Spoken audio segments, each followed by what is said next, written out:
Kalau memanginang Horas Jalagabe Madita Salutna kembali.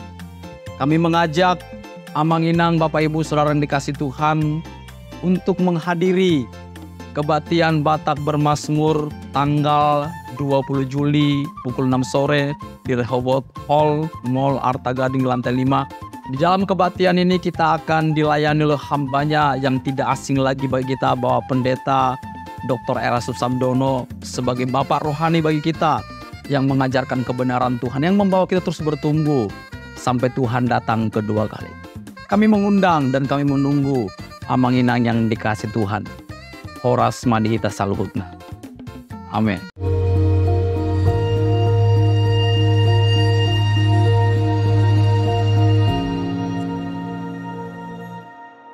Salam saudara, kita memasuki Abam episode 716. Ya, 16 ya. Dari wanita usia 38 tahun sudah menikah, Medan Binjai. Pak, saya baru menemui channel Pak Eras, baru saya lihat sebagian sesi tanya jawab. Dan setelah saya ikuti, saya ada niat untuk bertanya soal masalah rumah tangga saya. Nama saya Anu, jenis kelamin perempuan, usia 38 tahun, status sudah menikah, pekerjaan ibu rumah tangga. Saya baru menikah usia 37 tahun, Pak, puji Tuhan. Tuhan menjawab doa saya agar cepat diberi keturunan, menikah 4 bulan, saya hamil dan melahirkan anak laki-laki yang lucu dan sehat. Ini usianya mau jalan 4 bulan. Hubungan saya dengan suami baik-baik saja, Pak. Hanya dengan keluarganya, Pak, kakak ipar, abang ipar, suka ikut campur urusan rumah tangga saya. Bahkan nggak segan-segan ngatai saya langsung di depan saya. Saya diam aja, nggak melawan karena nggak mau ribut. Tapi lama-kelamaan kok saya lihat makin menjadi. Terakhir saya lawan abang ipar saya dan cekcok pun terjadi. Karena dia udah kasar ngatai saya dan usir kami dari rumah itu. Rumah yang kami tempati masih milik keluarga, bangun beramai-ramai, termasuk suami saya ikut keluar dana. Abang ipar nggak ikut keluar dana tapi berani usir kami. Kami yang mengalah, kami keluar dari rumah itu karena bapak mertua saya juga suka ribut sama saya, tapi sampai saat ini nggak pernah saya melawannya. Paling saya diamin aja, tapi dalam hati saya kesel dan kepahitan juga karena langsung terang-terangan di depan saya menjelekkan saya, fitnah saya, suka katai yang nggak benar. Padahal saya selalu bersikap baik dengan bapak mertua. Lama-kelamaan saya jadi kepahitan dan saya berencana Imlek tahun depan tidak mau berkunjung ke rumah mertua. Karena saya juga malas bertemu dengan kakak ipar dan abang ipar saya. Serta adik ipar saya yang sekarang tempati rumah bersama ibu mertua dan bapak mertua. Dengan berat hati, saat itu kami keluar dari rumah itu. Hati saya sebenarnya nggak rela karena anak kami juga masih baby dan suami saya ada ikut keluar dana membangun rumah itu. Sedangkan adik ipar nggak ada sedikit pun keluar uang. Malah dia yang tempati dan alasan karena kedua faktor ekonomi yang saat ini kami sangat pas-pasan, Pak. Saya tidak bekerja lagi karena harus merawat anak. Apa yang harus saya lakukan, Pak? Akhir-akhir ini saya merasa frustasi, merasa sulit karena dulu saya bekerja, sekarang tidak. Usiamu 37 tahun baru menikah. Mungkin kamu tidak sadar dengan usia 37 kamu sudah punya idealisme. Kamu tidak mudah diatur. Kamu masih belum sanggup untuk tutup mulut total. Kalau kamu minta nasihat ini sebelum keluar dari rumah itu, saya akan berkata kamu diam saja. Untung suamimu termasuk tipe lemah. Kamu lebih kuat dari suamimu, dan suamimu lebih lemah dari saudara-saudaranya. Tapi tidak apa-apa. Kelemahan itu bukan menjadi kelemahan suamimu, bukan sesuatu yang kurang, itu bisa jadi kekuatan. Mengalah itu indah. Yang saya teropong, kamu ini masih tidak mau ngalah orangnya. Mestinya kamu mengalah total. Dengan mengalah total, campur tangan Tuhan turun. Dan kamu akan melihat kemuliaan Allah. Tapi rupanya kamu tidak sanggup. Ya sudah. Sekarang kamu sudah keluar rumah, ya oke. Nasi sudah jadi bubur. Nasihat saya kamu dengar. Tetap datang waktu Imlek. Kamu jangan tidak datang. Kamu sombong. kamu tidak menjadi kesaksian. Kalau kamu mau dibela Tuhan, mau diberkati, hidupmu dan anakmu nanti dari esok, kamu mengalah, Imlek datang. Udah, mukanya ditebelin saja. Ya, lalu kamu ikut Truth ID, dengarkan khotbah saya dan doa pagi bersama saya. Kamu akan punya kekuatan dan hikmat dari Tuhan, nak. Ya, saya bersamamu. Saya doakan kamu, Tuhan, tolong ibu muda ini. Kamu tidak akan kekurangan. Memang kamu akan melewati masa-masa sulit, tapi kamu akan bisa melewatinya. Lakukan apa yang saya nasihatkan. Kalau suatu hari kamu bertemu kakak ipar, adik ipar, bersikaplah seakan-akan gak ada masalah. Dan memang kamu harus mengampuni. Terhadap mertuamu lebih lagi, kamu harus lebih kamu harus tunduk mengabdi. Kamu tidak kalah. Mengalah tidak kalah. Lemah itu kekuatan. Selamat berjuang. Salam LB3. Salam LB3. Amin. Dari wanita usia 48 tahun menikah 2 anak Palembang. Saya tidak ada pertanyaan, Pak. Saya cuma mau mengucapkan terima kasih karena melalui suara Pak Eras hidup saya banyak berubah. Dan Pak Eras itu yang di YouTube banyak yang ngatain Bapak sesat dan lain-lain. Itu manusia mau pansos di atas ketenaran Pak Eras. Bapak makin dibully, Bapak makin ngetop loh. Biarin aja, Pak. Mereka manusia yang pengen channelnya banyak penontonnya. Mereka iri sama channel Bapak. Channel Bapak baru 1 hari tayang sudah beribu yang nonton. Lah, mereka pengen juga loh, Pak. Hahaha. Makasih banyak Pak Eras. Sehat selalu, panjang umur.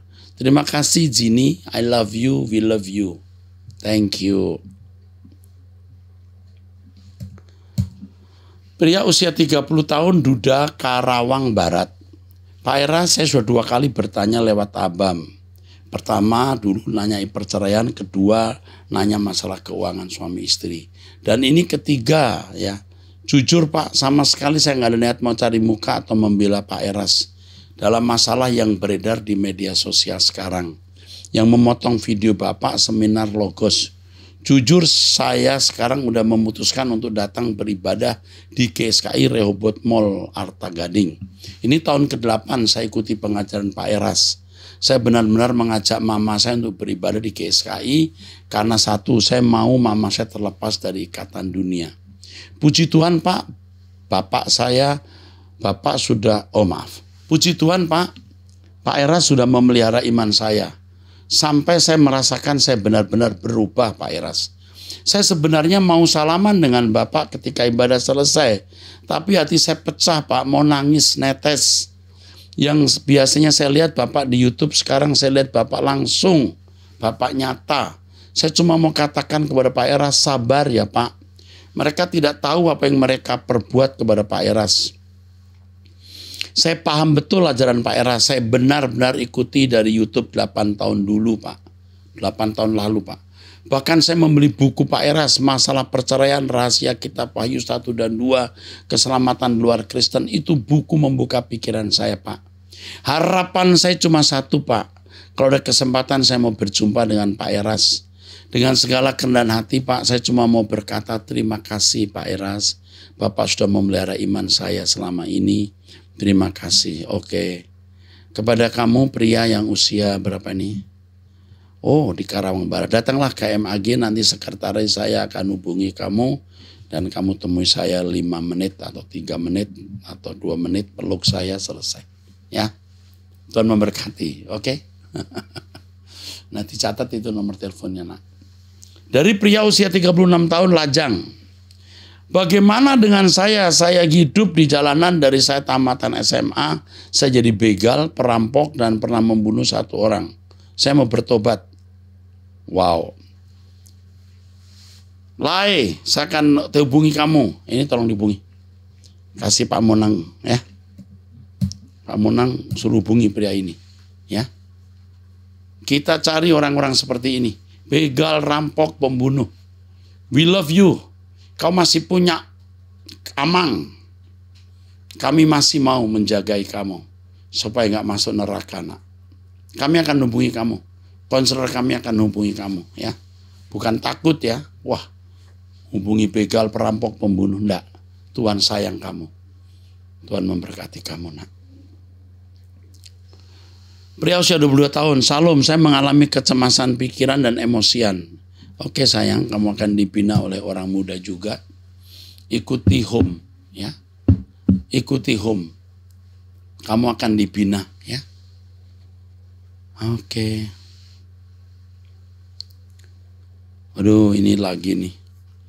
Ini pasti dari wanita ini. Om Eras, saya mau tanya apa tuaian seorang perebut laki-laki orang? Ya pasti menuai lah. Tapi Tuhan itu baik. Bahkan tuaian yang kita harus tuai karena kesalahan kita, itu bisa mendatangkan kebaikan. Itu dahsyatnya Allah. Kita salah nih, harus menuai nih. Tapi tuaian ini pun dipakai untuk menyempurnakan kita. Jadi yang kamu lakukan sekarang, ikut saya doa terus pagi. Dengerin khotbah saya, nak. Kamu akan dipimpin Tuhan. Dan kamu akan selalu bertumbuh sampai kamu bisa meninggalkan cara hidupmu yang lama. Jangan terintimidasi. Semua kita punya dosa. Semua orang punya salah. Tuhan mau menyelesaikan yang karenanya Yesus mati di kayu salib. Menjadi juru selamat kita. Jadi Tuhan kita.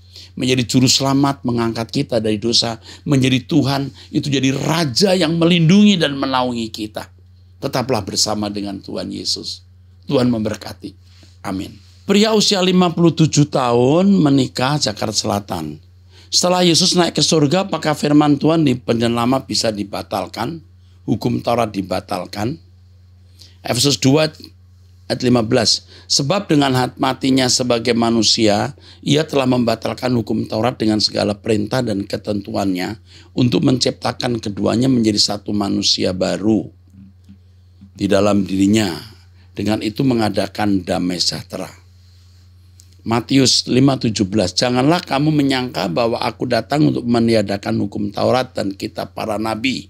Aku datang bukan untuk meniadakan, melainkan untuk menggenapinya. Oke, dua perikop ini harus dipahami secara konteks, ya. Jadi ketika Yesus bicara di Matius pasal 5, Yesus mau bicara bahwa dia datang itu untuk menggenapi, plerosai dalam teks aslinya. Artinya, His teachings come true. Kalau kamu berkata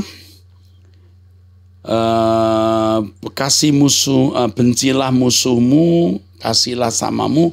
Aku berkata kasihlah musuhmu. Ya, mata ganti mata, gigi ganti gigi, itu hukum Taurat.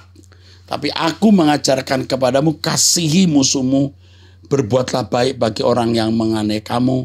Tampar pipi kanan, beri pipi kiri. Ya, aku bukan meniadakan, tapi menyempurnakan hukum Taurat.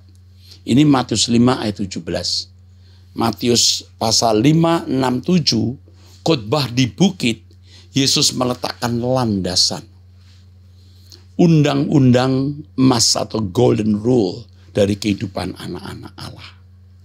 Makanya ketika Yesus sudah bicara mengenai perbandingan hukum Taurat dan hukum yang diajarkan Tuhan Yesus, kalau orang pada waktu itu biasa sumpah, Tuhan berkata jangan sumpah. Artinya jangan sumpah dusta. Lalu mengakhiri dengan kalimat, you must be perfect as just your Father in heaven is perfect. Kamu harus sempurna seperti Bapa di surga sempurna. Satu titik dari hukum Taurat itu tidak akan lenyap. Nah, sekarang kita harus tahu dulu apa sih hukum Taurat itu. Anda ngerti nggak apa itu hukum Taurat? Hukum Taurat itu dibagi dalam 3 kategori besar. Yang pertama Dekalog. Ini yang berisi undang-undang dasarnya. Seperti kita Pancasila. Jangan ada padamu Allah lain di hadapanku, jangan membuat patung dan seterusnya, ya. Oke. Yang kedua Hukim, itu undang-undang ibadah. Bagaimana cara menyembah Yahweh. Yang ketiga Misipatim. Isinya undang-undang sipil. Bagaimana mengurai butir-butir dari Dekalog itu. Nah, Tuhan memberikan Taurat, intinya itu kasih kepada Tuhan dan kasih kepada sesama. Nah, ketika Yesus datang menyempurnakan hukum Taurat, Kalau mereka melakukan hanya berdasarkan bunyi dan nafas hukum itu, kalau kita melakukan hukum berdasarkan pikiran dan perasaan Allah. Nah, kalau sudah masuk kepada melakukan kehendak Allah berdasarkan pikiran dan perasaan Allah, hukum Taurat sudah tidak berlaku. Kita di atas hukum Taurat. Itu maksudnya, bukan meniadakan dalam arti hukum Taurat tidak berguna sama sekali. Alkitab mengatakan hukum Taurat menjadi tutor sementara. Makanya Yohanes Pembaptis datang menyuruh orang-orang bertobat, itu artinya hukum Taurat ini lakukan dulu sesuai dengan nafasnya. Setelah itu baru masuk Injil, di mana orang diajar untuk mengerti kehendak Allah dan melakukan apa yang baik berkenan sampai sempurna. Jadi anak manusia membatalkan hukum Taurat itu artinya akibat dosa melanggar hukum Taurat dipikul Yesus. 1, 2, manusia umat pilihan diajar melakukan kehidupan, menjalankan kehidupan sesuai pikiran perasaan Allah di atas hukum Taurat. Jelas begitu ya bro? Saya kira cukup jelas sekarang ya. Oke, saya teruskan dari pria usia 43 tahun. Pak Era, saya dari dulu senang dengan khotbah Bapak sejak Bapak masih di ini ya GPI. Dulu bahkan sekarang pun saya selalu ikut khotbah Bapak di IG ya, di IG. Ada satu hal yang masih belum paham perihal keselamatan. Dalam konsep Bapak, jika kita menyakiti orang dan tidak berbuat jahat, kita pasti berada LP3. Mohon maaf Pak, jika saya salah, bukankah ini berarti perbuatan baik membawa keselamatan? Sedang Alkitab bukan berkata begitu. Kisah Rasul 4:12 bahwa keselamatan itu hanya ada di dalam Yesus Kristus. Oke. Yang pertama, pasti kamu tidak tahu bahwa Yesus mati untuk semua orang. Orang Kristen, orang Islam, orang Buddha, orang Hindu, orang tidak beragama, atau siapapun. Semua dipikul Tuhan. Karena Yesus memikul semua dosa manusia, maka bisa ada pengadilan. Semua orang akan diadili. Diadili bukan berdasarkan iman, berdasarkan perbuatan. Kalau Yesus tidak mati untuk semua orang nggak usah diadili. Masuk neraka aja begitu meluncur. Udah jelas tidak ada orang yang tidak berdosa. Meluncur aja semua ke neraka. Tidak perlu diadili. Jelas semua orang sudah berbuat dosa. Tapi dengan Yesus mati di kayu salib, dosa semua orang dipikul, Tuhan menghakimi. Artinya, apakah keadaan orang tersebut layak masuk dunia akan datang?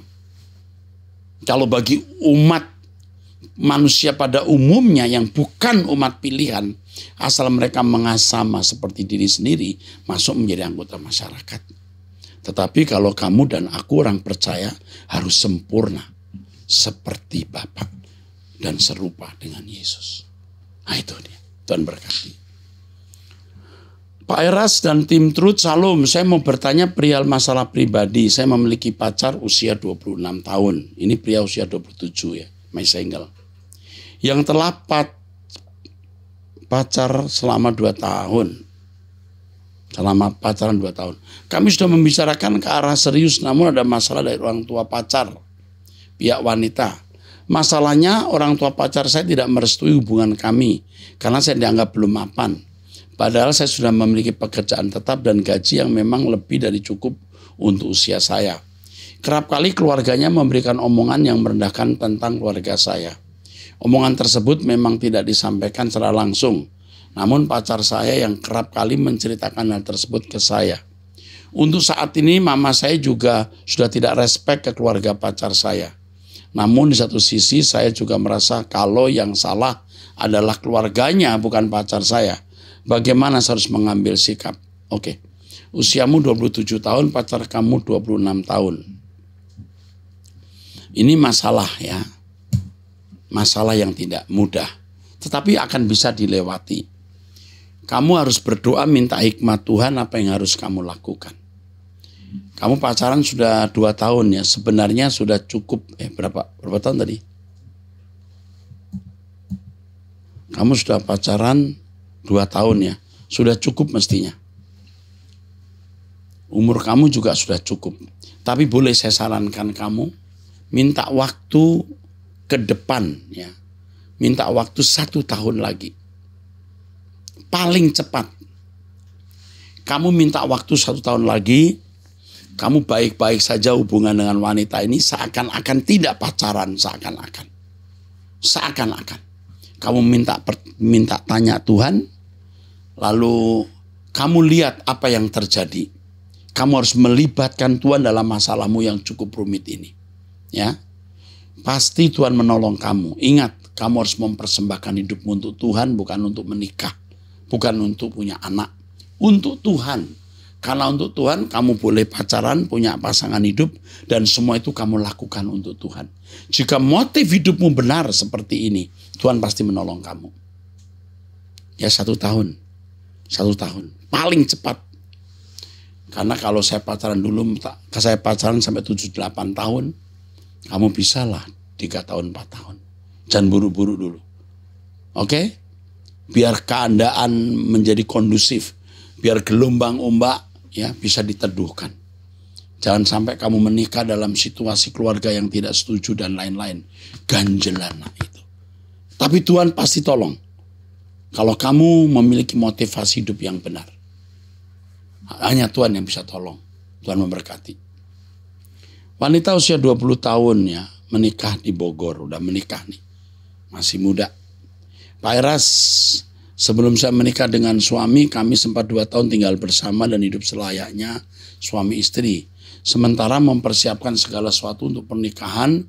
Setelah 2 tahun kami tinggal bersama dan kami baru melangsungkan pemberkatan nikah di gereja. Selama ini saya merasa bersalah dengan Tuhan atas apa yang saya lakukan. Benar-benar menyakiti hati Tuhan ya Pak. Sampai-sampai saya kadang selalu merasa tidak layak. Dan saya merasa setiap doa dan permohonan kepada Tuhan rasanya hambar. Dan seolah Tuhan tidak mendengar doa saya. Rasanya sedih Pak. Mohon doanya ya Pak untuk pemulihan hati saya ini. Yang selalu merasa tidak layak untuk menyembah dan berdoa. Pertanyaan saya, apakah kami masih dapat berkenanan Tuhan untuk masuk LP3?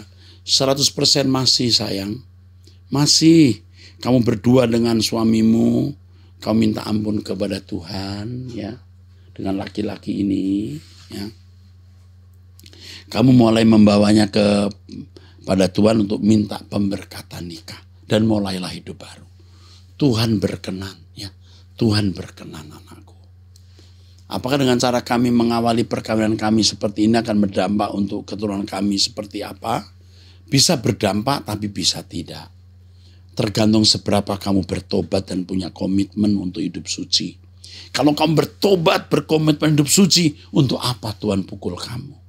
Kecuali kau masih bandel, Tuhan perlu pukul. Untuk supaya kamu menjadi baik. Lakukan apa yang saya perintahkan atau saya nasihatkan ini. Minta pemberkatan nikah, lalu berdua hidup bersama. Hidup suci, mencari Tuhan, mempersiapkan diri untuk LP3. Nanti kamu diberkati. Tuhan melupakan dosamu, kamu diputihkan. Ya, Tuhan memberkati kamu nak. Oh ya Pak, suami ikut doa pagi dan ibadah online di Truth ID dan saya senang dengan lagu-lagu khotbah Pak Eras. Oke sayang, kalau sampai kamu bisa menyenangi lagu-lagu saya, bisa tune, itu luar biasa. Berarti kamu bisa saya ajak ke langit baru, bumi baru. Tuhan tolong kamu jadi anak-anak saya nak. Ya, jadi my spiritual son and my spiritual daughter. Sekali-kali datang ke Mall Arta Gading lantai 5. Kalau kamu ada waktu, karena kamu cuma di Bogor, bisa pergi ke Mall Arta Gading sambil jalan-jalan. Ya, Tuhan memberkati kamu. Dari laki-laki usia 16 tahun pelajar Jembrana Balu. Oh Bali ya. Jembrana itu Bali. Pak Era, saya merasa sangat malu kepada Tuhan karena saya sering berbuat dosa. Dan sering meminta maaf dan ampun kepada Tuhan dan minta kekuatan. Tapi masih saja jatuh dalam dosa. Kira-kira apakah Tuhan mau mengampuni saya? Saya pernah membaca kalau kita sudah mengetahui kebenaran tapi tetap melakukan dosa, maka tidak ada korban penebusan lagi. Berarti dosa saya tidak diampuni. Dosamu sudah tidak akan diampuni kalau kamu tidak sadar itu dosa. Tapi kalau kamu sadar itu dosa, kamu minta ampun walaupun kamu jatuh dalam dosa lagi, kamu minta ampun lagi, Tuhan mengampuni nak. Pergumulan yang sama yang saya alami waktu saya masih muda. jatuh bangun. Aduh. Tapi saya akhirnya bisa melewati. It will be past. Ini akan bisa dilewati sayang. Jadi jangan merasa bahwa Tuhan tidak akan mengampuni kamu. Selama kita masih menyadari dosa itu dan kita minta ampun, kita pasti diampuni. Kecuali orang yang sudah berbuat dosa, tahu itu dosa dan tidak pernah minta ampun. Nah itu maksud ayat mengetahui kebenaran tapi tetap melakukan dosa itu. Itu maksudnya. Kamu kan tidak berniat mau bikin dosa terus. Tapi salah Pak. Ya udah, diakui minta ampun. Dan setiap kali minta ampun harus berkomitmen. Jangan berbuat dosa lagi. Ikuti terus doa pagi dengan Om Eras sayang. Ya. Ikuti doa pagi bersama dengan Om Eras. Kamu dengerin khotbah Om Eras di Truth ID. Kamu nanti bisa makin berubah. Pasti. Dan kamu membuktikan bahwa Truth ID bisa mengubah hidupmu seperti banyak kesaksian orang. Tuhan memberkati sayang. Amin. Dari ibu usia 63 tahun, ibu rumah tangga sudah menikah di Tangerang. Pak Era, saya ibu rumah tangga. Saya sudah bawa pergumulan ini setiap hari. Semoga setelah minta nasihat kepada Bapak ada jalan keluar. Pergumulan saya begini Pak. Setelah lengser orde baru, suamiku sampai sekarang nggak ada pekerjaan tetap. Saya juga bantu kerja serabutan karena saya menikah dengan suami dari agama lain. Jadi ijazah saya dirobek-robek sama kakak adik dan orang tua karena tidak suka mereka. Saya menikah dengan Kedar suamiku. Banyak masalah tapi paling utama dulu agar ada pertolongan sekarang untuk masalah ekonomi kami. Kami berniat menjual rumah warisan orang tua dari suami di Bandung. Kenapa saya minta tolong agar terjual melalui saya? Karena suamiku telah menikah dengan saya, keluarga mereka juga tidak menyukai saya. Saya minta begini karena waktu orang tua laki meninggal, ada ucapan terima kasih untuk kematian dan hubungan suamiku tak dibagi.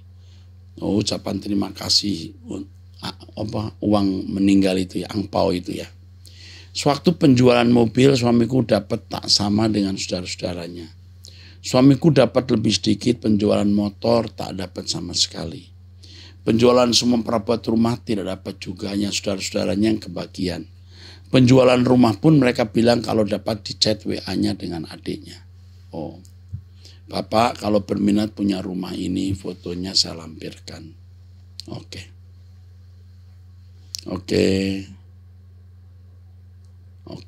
Tolong Pak kalau bisa ada yang membeli. Oke, ibu ini rasanya mesti ditelepon sayang. Kasihan ya. Baik Bu, mestinya ditelepon ibu ini. Banyak orang menderita saudara. Banyak orang menderita. Ini yang lewat Abam, yang di luar Abam juga yang datang ke kami. Aduh, banyak orang menderita saudara. Makanya kami mau membuka sekolah di Medan, di Kupang. Di Kupang sudah ada 2 sekolah yang di bawah Yayasan Rehoboth. Lalu kita juga membuka sekolah perikanan, pertanian, peternakan ya SMK. Juga SMK bagian bagaimana menggarap garam. Jadi kita punya 2 kompleks sekolah SD, SMP, SMK, SMA. Itu di Oipilo. Lalu sekarang kami baru membangun di satu tempat untuk sekolah yang baru. Sekolah kejuruan. Kita memikirkan nasib banyak orang, saudara. Terutama di daerah-daerah yang mayoritas Kristen. Seperti Medan, Manado, Kupang. Makanya kalau gaduh di media sosial kita diam saja, saudara. Urusan kita banyak mau nolong orang. Kok soal-soal begitu diributin. Kalau nggak setuju ya sudah, lu ngomong sendiri. Bicaralah kepada orang-orangmu. Tapi nggak apa-apa, saudara doakan kami supaya kami bisa melewati hari-hari yang sulit ini dan tetap kita ada dalam pekerjaan Tuhan. Yang penting pekerjaan Tuhan kita bela, yang penting buah hidup kita, bukan buah perkataan kita. Sampai jumpa di episode yang akan datang, Tuhan memberkati.